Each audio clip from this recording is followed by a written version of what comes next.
Peggy 12.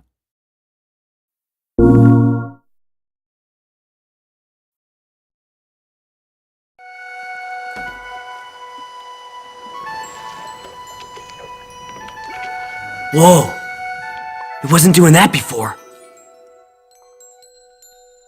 There's a real visceral sense of being immersed in the game when you're holding something physical in your hand and you do it. The controller itself really contributes to the feeling that you are a wizard. You have a magic wand in your hand, and Finn has a magic wand in his hand. It's the best one-to-one connection with a character that I've ever felt.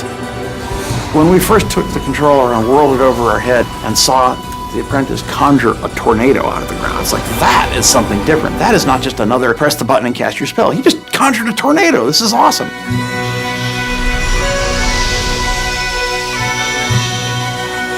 Sorcery High Concept started out as a very iconic demand.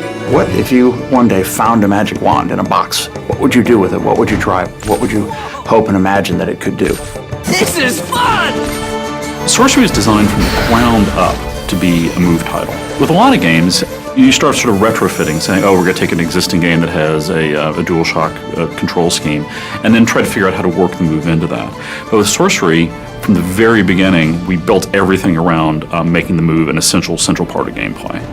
Of many places that I've worked, our studio's a little different in that we are a little more physical, and we kind of embrace that, especially working with the move. So when you cast a spell and to throw up your arm in a shield is really something that came out of how we talked about the game.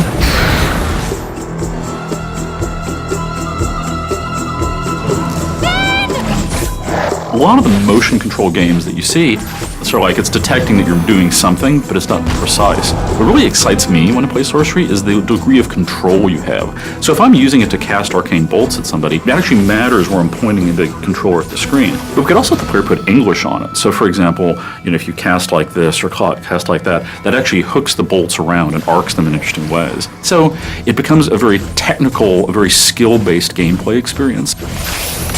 Fighting is active. Drawing a firewall, throwing a bolt through it. Those movements are quick, fast. Spell switching is on the fly, and it's a movement, it's not a button press. As you get deeper into Sorcery, you learn more spells. You gain a command over the elements: ice, fire, wind, electricity. Then we found that combining them was cool. Cast your whirlwind through fire, the fire is sucked up off the ground and your whirlwind becomes a fire tornado. Cast your bolts into a firenado and fire bolts are multiplied and spread throughout the arena. Every spell in Sorcery can be combined with the other spells to produce a deep combo system that lets you just attack your enemies in a wide variety of ways to maximum advantage. A troll! That thing is huge! This way, come on! The boss fights in our game is where the player has to really put his mind to work. You have to be aware of your environment, you have to be aware of your arsenal. Everything that we put into a boss fight is indispensable in taking out the boss. Hey, you! Sorcerer! Finn, we don't have time for this. You don't have time for not this, smart cat. Potions are the way to power. Alchemy is the flip side of all the action gameplay. In Alchemy, you're using the motion controller, but it's not under the pressure of combat. You discover many unusual ingredients. So our alchemy system, which is the key to level progression, involves mixing these elements together. And we make sure that with our move, we do this in a very visceral sort of a way.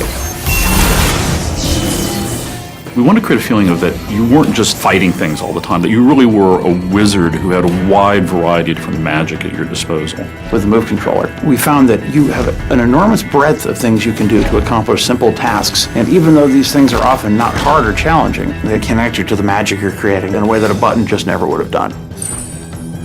That's the heart of what makes the motion control experience potentially a permanent part of serious hardcore gaming, is people are realizing that this device lets me have a much richer interaction with the world than any traditional gaming device.